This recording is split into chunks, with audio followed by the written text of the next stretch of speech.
ساری گالیاں جو اس کائنات میں تھیں وہ ساری کیا ہو گئیں؟ ختم. اور یہ بیٹھے ہوئے آرام سے مسکرا رہے ہیں. انہوں نے کہا دیکھ لے, سوچ لے مزید کوئی گالی. تو سوچ کے پھر کوئی گالی لے آتا. بالآخر تھک گیا نا, اس نے کہا وہ ختم بھائی. انہوں نے کہا میرا نمبر ہے. اس نے کہا جتنی گالیاں تو نے دی ہیں وہ بھی, جتنی اس کائنات میں موجود ہیں, جتنی ماضی میں کوئی کسی کو دے چکا ہے, جتنی حال میں دے رہا ہے اور جتنی فیوچر میں دے گا, وہ ساری ایک تھیلے میں اور وہ تجھے. اس کو غصہ آیا, بولا الو کے پٹھے. اس نے کہا تھیلے میں, یعنی یہاں سے ریورس ہو کے کہاں جا رہی ہے؟ اس نے کہا جو بھی گالیاں نکال رہے ہیں نا وہ کہہ رہے ہیں کہاں ہے وہ؟ تھیلے میں.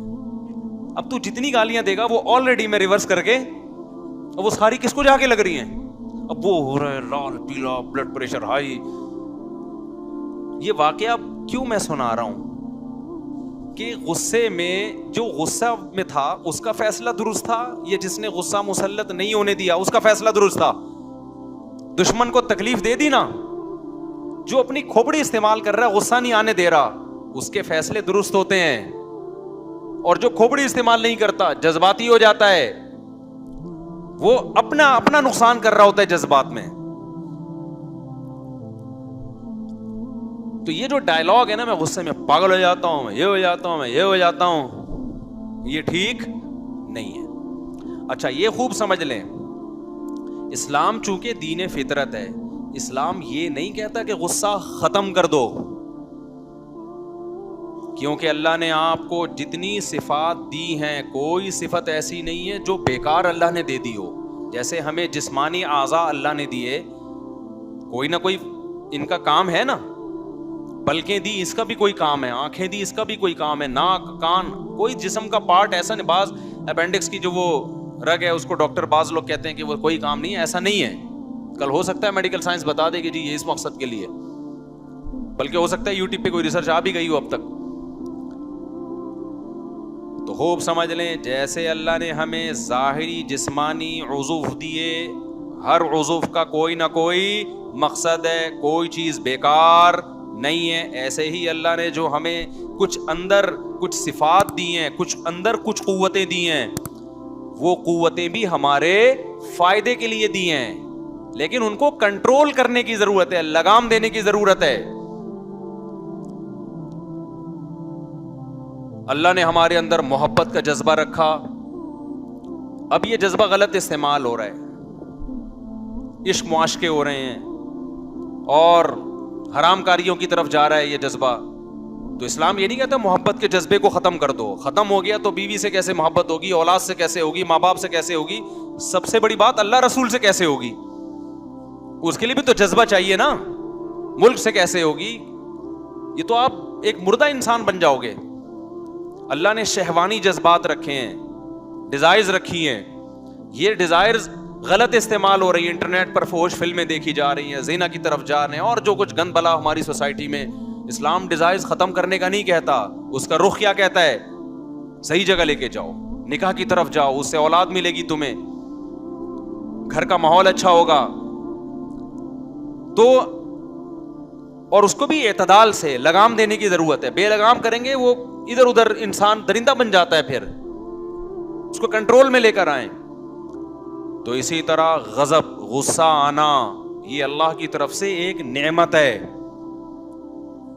لیکن آج اس نعمت یہ ہمارے کنٹرول میں بولو نہیں ہے. اس کی مثال ہے جیسے گھوڑا دے دیا اللہ نے آپ کو سواری کے لیے.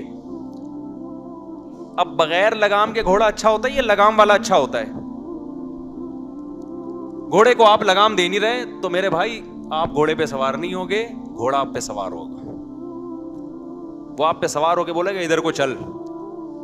جیسے جو گھوڑے بے لگام ہوتے ہیں, آپ جب ان پہ بیٹھے, آپ نے جانا انڈا موڑ تھا, گھوڑا لے کے گیا آپ کو یو پی بھی لے گیا آپ کو. ایسے ہی ہو رہا ہوتا ہے. میں بچپن میں ایک دفعہ ساحل سمندر پہ گھوڑے پہ بیٹھا تو لگام نہیں تھی, یا لگام ہوگی, سرکش تھا, مجھے بھی یاد نہیں. تو میں جدھر کو بھاگ رہا ہوں گھوڑا کہاں بھاگ رہا ہے, میں تو ڈر گیا. میں نے کہا بھائی پتہ نہیں کہاں لے کے جا رہا ہے مجھے, ہم ادھر کو جانا چاہتے ہیں, یہ کہیں اور لے جا, کنٹرول میں ہی نہیں. اب اس کا ایک حل تو یہ ہے کہ ہم کہیں گھوڑے پالنا ہی حرام ہے, سواری رکھنا ہی حرام ہے. او بھائی نہیں, یہ تو اللہ نے انسانوں کی خدمت کے لیے جانور پیدا کیے ہیں بھائی, تو ان کی خدمت کے لیے ضروری ہے کہ ان طاقتوں کو لگام دی جائے. لگام, یہ آپ پہ سوار نہ ہو بلکہ یہ آپ کے کنٹرول میں ہو, آپ ان کے کنٹرول میں نہ ہو. تو جو آدمی غصے میں پاگل ہو جاتا ہے, اس کا مطلب وہ غصے کے کنٹرول میں ہے, غصہ اس کے کنٹرول میں نہیں ہے. تو اللہ نے انسان کو جو غصے کی صفت دی ہے نا, اس کا فائدہ کیا ہے پہلے یہ بتا دوں, پھر بتاؤں کہ ختم کرنا مقصد نہیں ہے کہ غصہ آنا ہی ختم ہو جائے, یہ ہو بھی نہیں سکتا. یہ مرو گے تبھی ہوگا ختم. مرے ہوئے کو کوئی غصہ آتا ہے؟ دفنانے میں دیر کر رہے ہو, اس کی وراثت غلط تقسیم ہو رہی ہے, وہ بیچارہ آرام سے چپ چاپ پڑا رہتا ہے. تو یہ اللہ نے انسان کے اندر رکھی یہ صفت اس لیے ہے تاکہ لوگوں کے دل میں اس کا تھوڑا سا خوف رہے, کیونکہ یہ دنیا بڑی ظالم ہے, یہ کمزور کو کھا جاتی ہے, کمزور کا حق ادا نہیں کرتی. اگر کسی کو آپ کے بارے میں پتا ہو کچھ بھی کر لو اس کو غصہ ہی نہیں آئے گا, تو بعض دفعہ وہ آپ پہ ظلم کرنا شروع کر دیتا ہے. بچوں کا دیکھ لو, بچوں کے دل میں اگر یہ بات بیٹھ جائے ہمارے ابا کو کبھی بھی غصہ نہیں آتا, کچھ بھی کر لو, تو تھوڑے دنوں میں بچے باپ بنے ہوئے ہوں گے اور آپ کیا بنے ہوئے ہوگے, آپ بچے بنے ہوئے ہوگے. ایسا ہی ہے نا. اگر بیوی کو پتا چل جائے کہ میرا شوہر کچھ بھی کہہ دو اس کو, اس کی کھوپڑی تو ایسے, اس نے بیانات سنے ہوئے کہ کھوپڑی ایسی سیٹ ہوئی ہے, ایلفی سے سیٹ کر دی ہے, اب یہ گھوم ہی نہیں سکتی, ذرا سے بھی نہیں گھومے گی, یہ جتنی گھومنی چاہیے اتنی بھی نہیں گھومے گی. تو آپ کی ماں کو بھی گالیاں دے گی, آپ کے باپ کو بھی گالیاں دے, وہ خواتین جو میرا بیان نہیں سن رہی ان کی بات کر رہا ہوں, تو وہ بہت کچھ کر لے گی, آپ کے پلاٹوں کی فائلیں بیچ بیچ کے کھا جائے گی. اسی طرح اگر مرد کو پتا ہو کہ میری بیگم کو ذرہ برابر بھی کسی بات پہ غصہ ہی نہیں آتا, اتنی پولائٹ طبیعت کی مل گئی ہے مجھے, تو مرد حقوق ادا کرنا ختم کر دے. 4 شادیاں کر لے گا بیان سن کے, حقوق نہیں دے گا, لٹکا دے گا ان کو, کرے گا پھر بھی نہیں 4 شادیاں. تو میں نے مذاق سے کہہ دیا, کی ہوتی تو کوئی تو کر رہا ہوتا نا, لیکن حقوق ادا نہیں کرے گا. بہرحال حضرت مولانا اشرف علی تھانوی رحمۃ اللہ علیہ فرمایا کرتے تھے کہ جب بیٹیاں ہوتی ہیں نا تو ان کے لیے بھائی کا ہونا بھی ضروری ہے. تمہارے مرنے کے بعد تمہاری بیٹیوں کا تحفظ تمہارے بیٹے کریں گے. آج جو نسلیں روک لی ہے نا, 2 بچے اچھے, بہنوں کو بھائی نہیں ملتے, سسرال میں بعض دفعہ ظلم ہوتا ہے, پیچھے پوچھنے والا کوئی نہیں ہوتا, باپ تو بوڑھا ہو جاتا ہے بھائی, پھر بھائیوں نے سنبھالنا ہوتا ہے نا.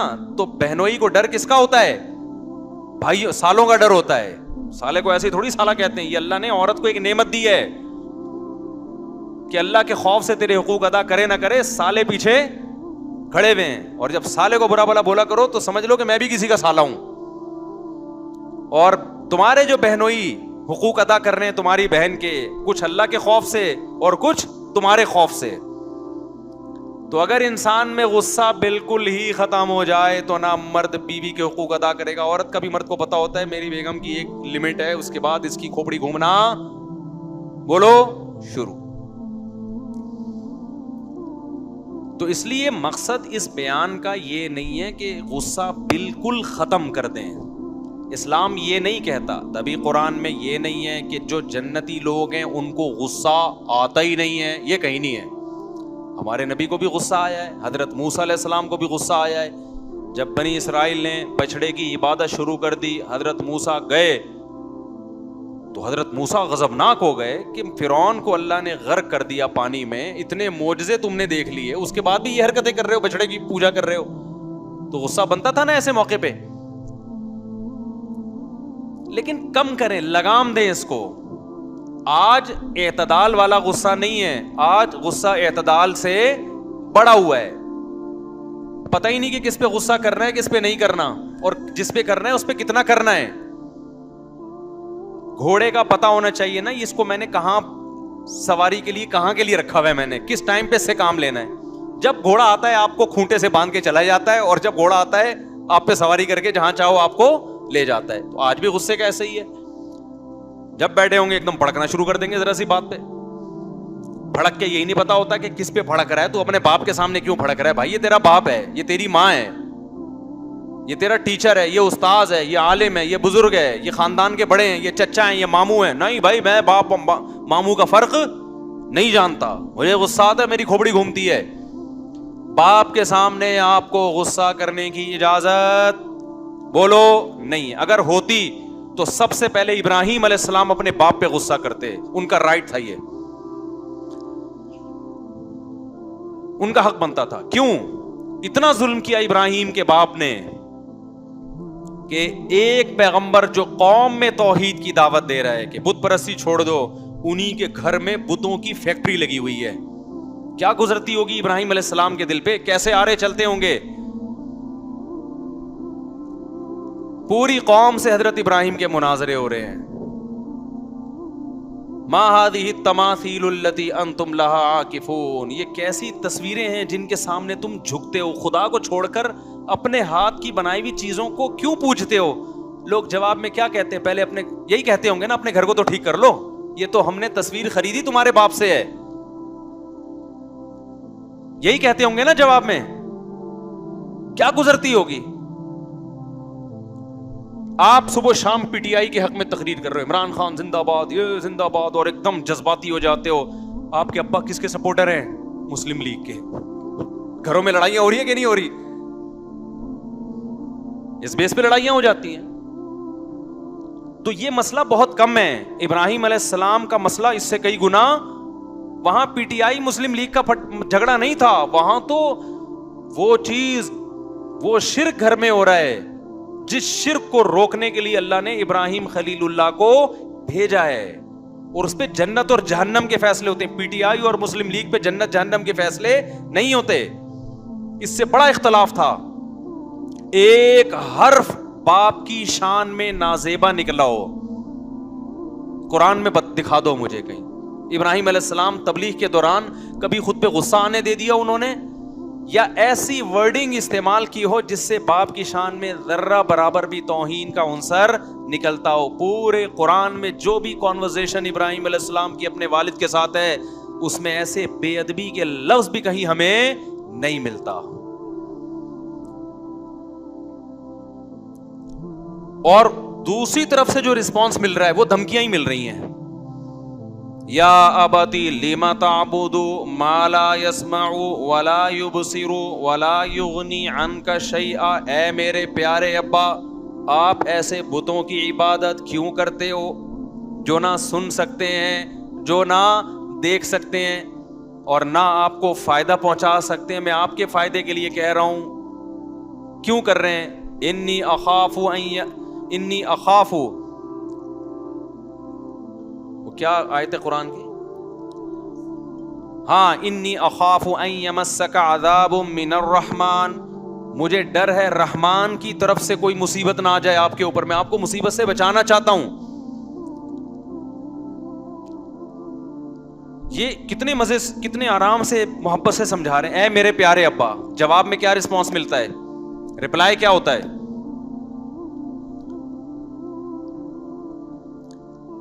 جواب یہ مل رہا ہے کہ اے ابراہیم, اگر تو اپنی دعوت سے باز نہ آیا, لَأَرْجُمَنَّكَ, میں تجھے پتھروں سے مار کے ہلاک کروں گا.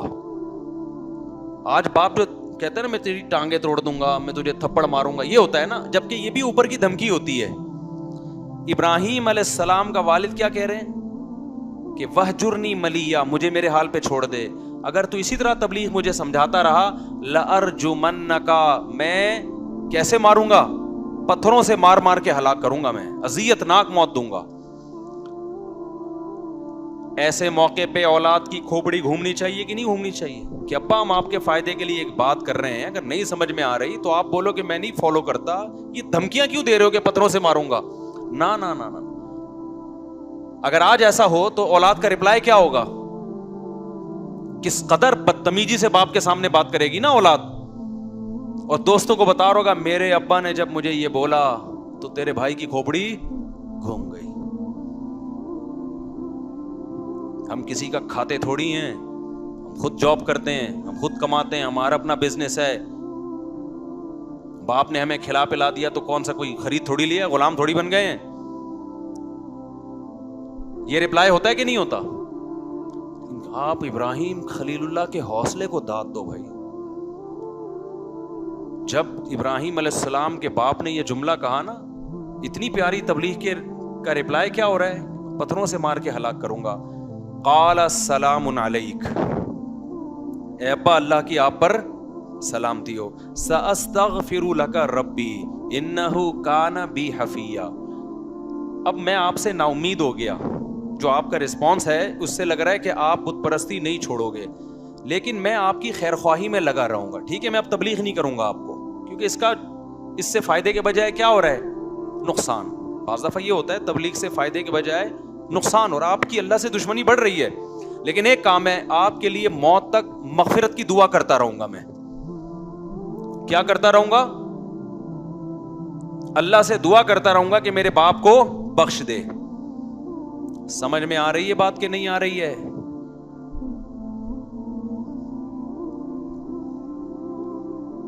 تو قرآن کے الفاظ دیکھیں, ساستغفر لک ربی, اپنے رب سے آپ کے لیے مغفرت کی دعا کروں گا. اللہ کہتے ہیں ہم نے ابراہیم پر خود پابندی لگائی کہ مشرک باپ کے لیے آپ کو مغفرت کی دعا کی اجازت نہیں ہے. اگر اللہ پابندی نہ لگاتا تو ابراہیم ساری زندگی دعا کرتے رہتے. آج لوگ کہتے ہیں نا باپ کے جنازے میں نہیں گیا بیٹا, کیونکہ باپ سے اختلافات بہت تھے. ابراہیم تو مشرک باپ جو شرک پر ابراہیم کو مجبور کر رہے ہیں, ان کے لیے بھی کہہ رہے ہیں کہ میں ان کا جنازہ بھی پڑھوں. دعائے مغفرت تو یہی ہے نا, جو موقع ملا مغفرت کی دعا کا میں کروں گا. تو جب تک اللہ پابندی نہیں لگا رہا, ابراہیم اپنے اوپر پابندی نہیں لگا رہے. بھائی بہت بڑا مقام ہے باپ اور ماں کا. آج ممبروں سے والدین کا جو مقام بیان کیا جاتا ہے نا, اس کو 100 سے ضرب دے دیا کرو, پھر جا کے ماں باپ کا مقام شروع ہوتا ہے. بہت بدتمیزی ہو رہی ہے گھروں میں ماں باپ کے ساتھ.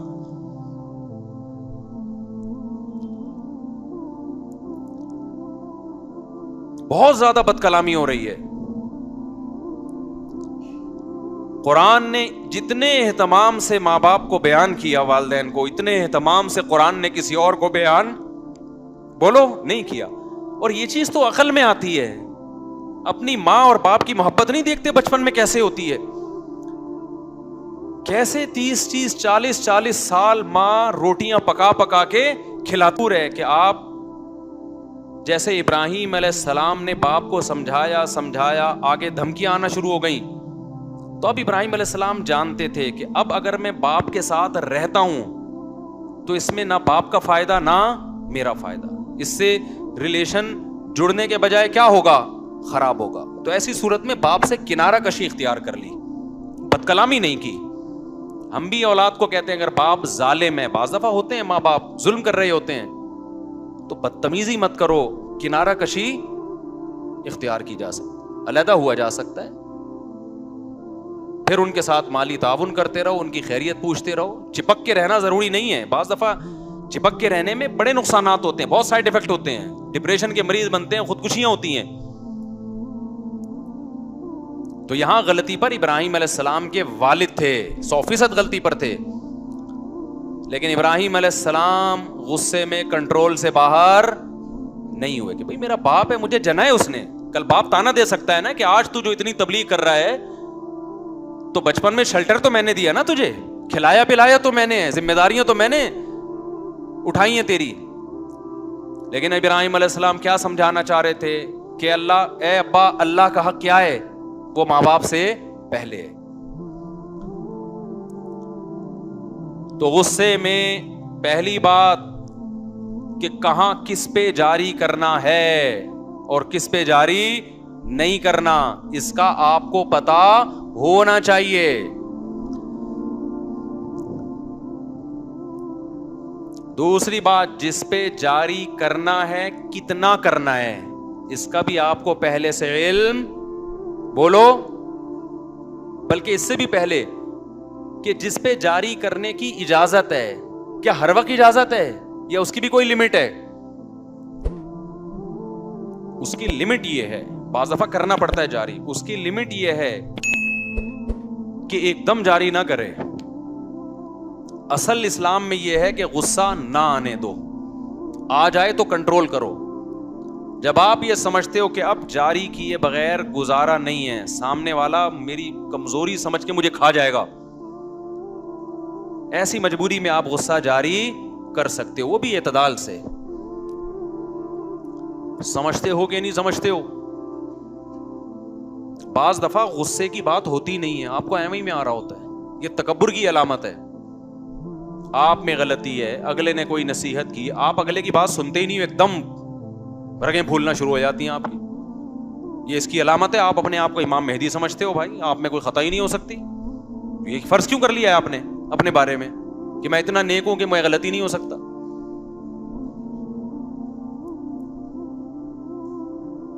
کوئی آپ کو سمجھا رہا ہے بھائی یہ ٹھیک نہیں ہے, ابے ایک دم بھائی سن تو لو نا کیا کہہ رہا ہے وہ, پھر اس کی ایکسپلینیشن کرو کہ بھائی یہ ٹھیک کہا آپ نے, یہ غلط کہا, صحیح سمجھے کہ غلط سمجھے. کوئی بات جیسے ہی کی جو ایک دم پڑک سے 2 فٹ اچھلنا شروع. میاں بیوی کے جھگڑوں میں یہ چیز بہت نظر آتی ہے, اسی سے مجھے اندازہ لگا لیتا ہوں غلط کون ہے. کسی آتے ہیں نا میاں بیوی کے جھگڑا ہوا, اب جھگڑا ہوا, ہم میرے سامنے دونوں بیٹھے ہوئے ہیں, ایک نے ابھی بتانا شروع کیا کہ یہ ایسی ہے یا یہ ویسی ہے, ایک دم وہ کیا ہو گئی ہائپر. یا عورت نے اپنے شوہر کا بتانا شروع کیا, ایک دم وہ کیا ہو گیا غصے میں. میں ویسے ہی سمجھ جاتا ہوں کہ مجھے رپورٹ پیش کرنے کی ضرورت نہیں ہے, مجھے پتا ہے کون غلط ہے.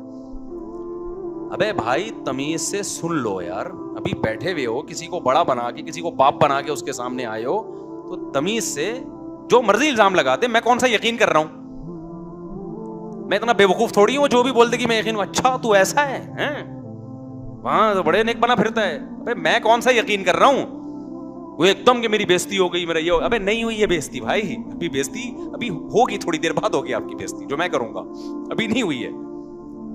سمجھ رہے کہ نہیں سمجھ رہے؟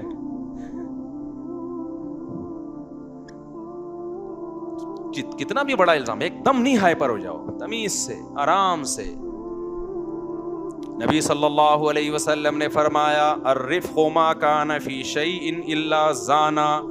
یہ حدیث کے عربی الفاظ یاد کر لیں, بڑے مزے کی حدیث ہے. الرفق ما کان فی شیء الا زانا وما نزع عن شیء الا شانا. شانا کا معنی ہوتا ہے برباد کر دینا, زانا کا معنی مزین کر دینا.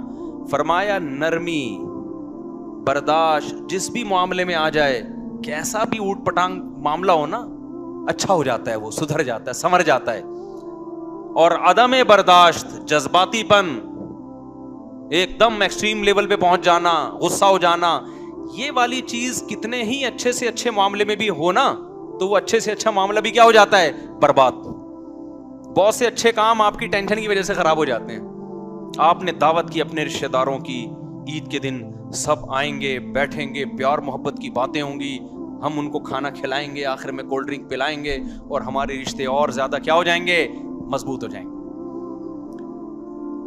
اس دن کیا ہوا جی, روٹی آنے میں تاخیر ہو گئی, قورمہ ٹھنڈا ہو رہا ہے, روٹی آنے ایک دم ہائپر ہو گیا, رکھ کے لگا دیا بچے کو, کھینچ کے تھپڑ. جب کھینچ کو تھپڑ لگایا تو بیگم نے بولا یہ میرے بچے کو آپ ہر وقت مارتے پیٹتے رہتے ہو.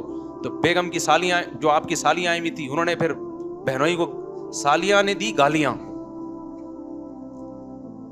گالیاں آ گئی, پھر یہاں سے سالے آ گئے, پھر آپ کے ابے عید پہ دعوت تھی, اچھا کام تھا نا, عدم برداشت کی وجہ سے اس اچھے کا کیا ہو گیا, بیڑا غرق ہو گیا.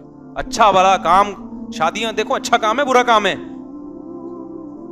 رشتے اس سے ٹوٹتے ہیں کہ جڑتے ہیں, جڑتے ہیں, خاندان آباد ہوتے ہیں, بڑھاپے کا سہارا. لیکن اگر غصے ہیں تو شادی سے پہلے اتنی نفرت نہیں ہوتی جتنی شادی کے بعد ہو جاتی ہے. ایک نیوٹرل آدمی تھا, کچھ بھی نہیں لگتا تھا آپ کا, دور دور سے سلام دعا, کوئی دشمنی نہیں دوستی نہیں. اس کی سسٹر سے آپ کی شادی ہو گئی اور دونوں جذباتی ہیں, پھڈے ہوئے, مار دھاڑ ہوئی. اس کے بعد وہ بندہ جو پہلے آپ کو مل کے سلام کرتا تھا, زیادہ نہیں پوچھتا تھا, اب بندوق لے کے آپ کو مارنے کے لیے گھوم رہا ہوگا. اچھا کام تھا, عدم برداشت کی وجہ سے کیا ہو گیا, بیڑا غرق. تو الرفق ما کان فی شیء الا زانا، یہ سید الانبیاء صلی اللہ علیہ وسلم کے زبان مبارک سے نکلے ہوئے الفاظ ہے. جس کام میں بھی نرمی ہوگی، آرام سے، جذباتی پن نہیں، تمیز سے، تو وہ کام کیا بن جائے گا؟ مزین ہو جائے گا. تمیز سے الٹے کام بھی کرو نا، وہ بھی اچھے لگ رہے ہوتے ہیں. ہمارے ایک استاذ ہیں بڑے پولائٹ اور بڑے نرم، لیکن وہ ان میں لچک نہیں ہے. یعنی ہوتا ہے نا بالکل آرڈر جب دینے پہ آتے ہیں تو بس آرڈر، لیکن دیتے بڑے تمیز سے ہیں. جیسے کسی استاذ کے بارے میں شکایت پہنچی کہ یہ صحیح نہیں پڑھا رہے، اور ایک دو دفعہ انہوں نے تنبیہ بھی کر دی صحیح نہیں پڑھا رہے، تو وہ فیصلہ کر لیتے ہیں اس کو نکالنا ہے مدرسے سے. غصہ کبھی نہیں کرتے. وہ کیسے بلاتے ہیں، میں آپ کو اسٹائل سمجھاتا ہوں. استاذ آئے گا ان کے پاس، مدرسے کے امپلائی ہیں، بیٹھیں گے، وہ چائے پلائیں گے.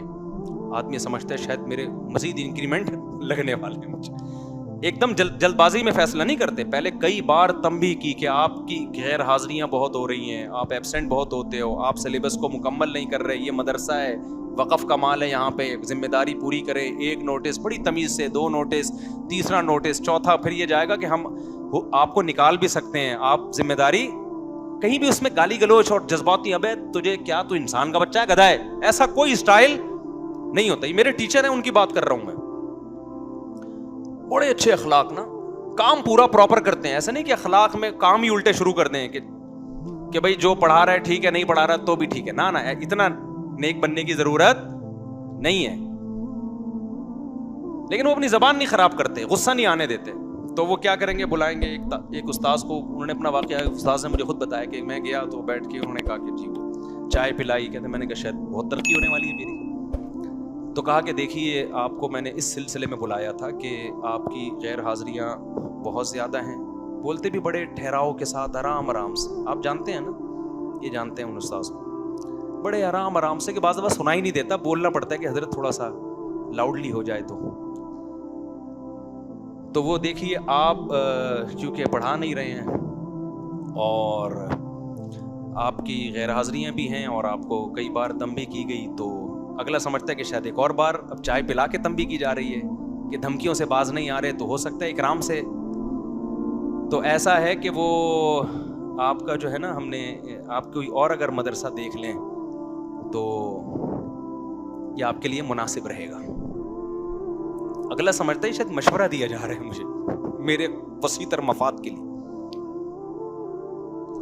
تو اگلا اگر یہ کہنا کہ میں نہیں دیکھنا، میں تو یہیں پڑھانا چاہتا ہوں، تو بڑے آرام سے کہتے ہیں کہ یہاں سے تو آپ کا اخراج کر دیا گیا، ٹھیک ہے، اس سلسلے میں آپ کو بلایا تھا. سمجھتے ہو کہ نہیں؟ اب اگلے کے سمجھ میں نہیں آ رہا ہوتا کہ میں ان پہ غصہ کروں یا انہوں نے جو مجھے عزت دی ہے میں بھی ان کو چائے پلاؤں اس عزت کے بدلے میں. سمجھ میں آ رہی ہے؟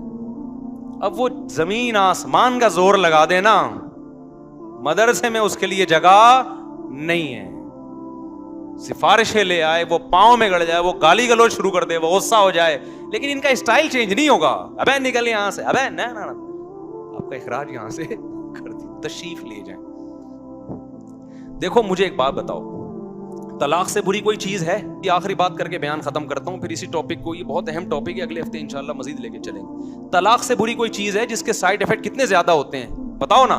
حدیث میں آتا ہے ان ابغض الحلال الی اللہ الطلاق، حلال چیزوں میں سب سے ناپسند اللہ کو کیا لگتی ہے؟ طلاق. کتنی بری چیز ہے، کیونکہ طلاق کا مطلب دو جو زندگی بھر جنہوں نے ساتھ رہنے کا سوچا تھا ان کا بریک اپ ہو رہا ہے، وہ آپس میں کیا ہو رہے ہیں؟ جدا. اس سے 2 خاندان ٹوٹ رہے ہیں، بچے تباہ ہونے کا خطرہ ہے، رول رہے ہیں. لیکن اگر فیصلہ کر ہی لیا ہو نا علیحدگی کا، تو قرآن نے کیا کہا؟ یہ کام بھی غصے میں کرنے کا نہیں. امساکم بمعروف او تسریح باحسان، محبت سے عزت کے ساتھ رخصت کرو. لیکن کتنے سائیڈ ایفیکٹ ہیں اس کے. لیکن یہ بھی جذبات میں نہیں دھکے دے کے نکالا، ایک دم غصے میں جھاگ نکل رہا تھا اور دھڑ دھڑ دھڑ طلاقیں دے دی. نا نا نا نا نا نا. اگر مجبوری میں یہ کام کرنا پڑے تو رسپیکٹ کے ساتھ، عزت کے ساتھ، آرام سے اس کو کیا کرو؟ رخصت کرو. اس کا سارا جہیز واپس کرو، اس کو سارا مہر دو، عدت کا خرچہ دو، اور پھر اس پہ الزامات مت لگاؤ. نہ وہ آپ پہ الزام لگائے، نہ وہ کوئی پوچھے کہ کیوں علیحدگی ہوئی، بولے بھائی ہماری آپس کی انڈرسٹینڈنگ نہیں تھی. ہمارے ذہن نہیں ملتے تھے آپس میں، اس لیے ہم نے ارادہ کیا کہ ہم کیا ہو جاتے ہیں، الگ ہو جاتے ہیں. تو ایسے برے عمل کو جب اسلام کہتا ہے کرنا ہی ہو تو تمیز سے کیا جائے، تو جو تمیز کے کام ہے ان کو بھی بدتمیزی سے کرنا کہاں سے جائز ہوگا؟ ابے کیسے، میں بھی بدتمیزی پہ آ گیا ہوں، اصل مسئلہ یہ ہے. آپ کہیں گے بیان تمیز سے ہو رہا ہے، خود مفتی صاحب کس پہ آ گئے ہیں؟ تو بھائی ہم جو یہ بیان کرتے ہیں نا، یہ اپنے لیے بھی کر رہا ہوں. آپ بھی مجھے کسی دن غصے میں اچھلتے کودتے دیکھ لیں تو لوگ کہہ رہے تھے اس دن دیکھو کیسا بیان کر رہا تھا اور آج کیا ہو رہا ہے. تو میں تو لوگوں سے کہتا ہوں، میں کب دعویٰ کرتا ہوں یار میں 100% نیٹ کلین ہوں. بھائی ہم تو بیان کر اس لیے رہے ہیں تاکہ کس کی اصلاح ہو، آپ کی بھی ہو ہماری بھی ہو. تو ہم نے دعویٰ کیا ہی نہیں ہے. یہ الزام تو اس پہ ہوتا ہے جو دعوے بڑے بڑے کر رہا ہوتا ہے نا. کیا خیال ہے بھائی؟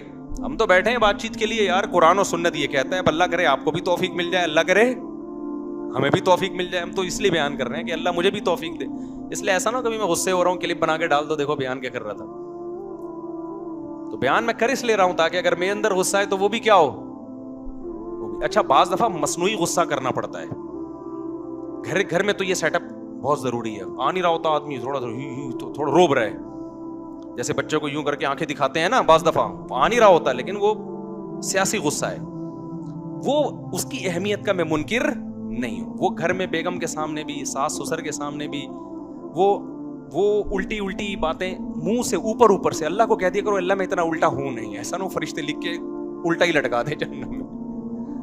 وہ پھر سیاستاً اس طرح کے ڈائلاگ ہوتے ہیں کہ بیگم قابو میں نہیں آ رہی تو بیگم جب میری کھوپڑی گھومتی ہے نا تو میں کچھ سوچتا نہیں ہوں. یہ صرف ڈرانے کے لیے، کیونکہ اگر آپ نے اس کو بتایا کہ میری کھوپڑی گھومتی ہی نہیں ہے اور میں بہت پولائٹ آدمی ہوں اور میں کنٹرول میں رہتا ہوں، تو وہ کنٹرول سے کیا ہو جائے گی، باہر ہو جائے گی.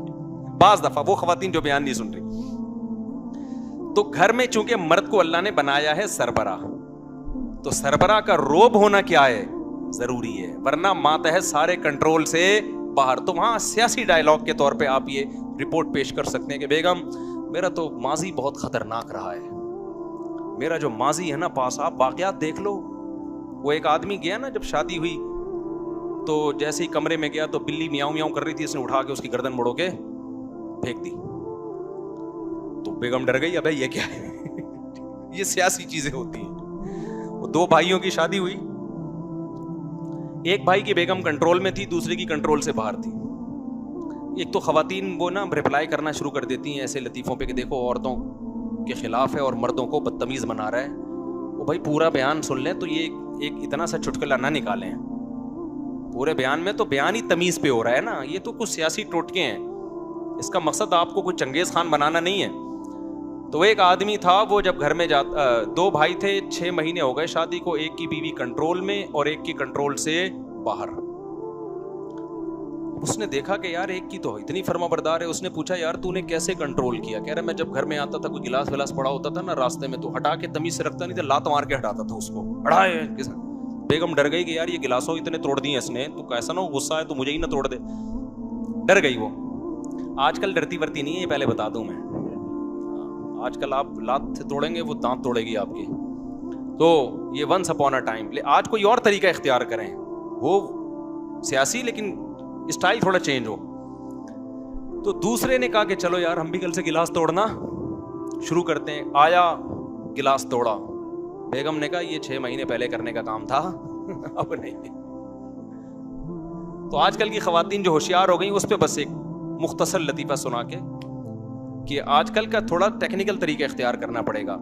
وہ ایک آدمی نے روب کے لیے کیا کیا، جب شادی ہوئی نا تو کپڑے لٹکا دیے دلہن کے، 3 دلہنوں کے کپڑے، تاکہ بیگم روب میں آئے. بیگم نے پوچھا یہ لیڈیز کے کپڑے لٹکے ہوئے یہ کیا ہیں؟ اس نے کہا دیکھو میری پہلی بیوی بدتمیز تھی، میری بات نہیں مانتی تھی، اس کا مرڈر کیا میں نے اور یادگار کے طور پہ میں نے اس کی ساڑی یہاں لٹکا دی. بھائی بڑا خطرناک. یہ دوسرے کپڑے کس کے ہیں؟ وہ سمجھ رہا تھا یہ ونس اپون اے ٹائم پرانے زمانے کی لیڈی ہے. اس نے کہا یہ دوسرے کپڑے کس کے ہیں؟ اس نے کہا یہ دوسری بیوی، پھر میں نے دوسری شادی کی، وہ بھی قابو میں نہیں تھی، اس کو بھی مار دیا میں نے، اس کی یادگار کے طور پہ دلہن کا ڈریس میں نے یہاں لٹکا دیا. اس نے کہا یہ تیسری. اس نے کہا پھر دوست کے بعد 2 ناکام ہو گئی، تیسری شادی کی، وہ بھی قابو میں نہیں تھی، مار کے یہاں لٹکا دیا اس کے کپڑے. اس کا خیال تھا بیگم کانپنے لگے گی. بیگم نے کہا اب یہ ذہن میں رکھنا, یہاں تیرا پاجامہ آئے گا, یہاں میرے کپڑے نہیں آئیں گے, یہاں تیرا پاجامہ آئے گا. تو میں آپ سے عرض کر رہا ہوں کہ سیاست میں کچھ الٹا سیدھا بولنا پڑتا ہے, لیکن آج کل کی خواتین بہت ہوشیار ہو گئی ہیں, ایسا نہ ہو کہ وہ لینے کے دینے پڑ جائیں. لیکن بہرحال سیاست کرنی پڑتی ہے گھروں. اللہ تعالیٰ سمجھنے کی عمل کی توفیق عطا فرمائے. وما علینا الا البلاغ.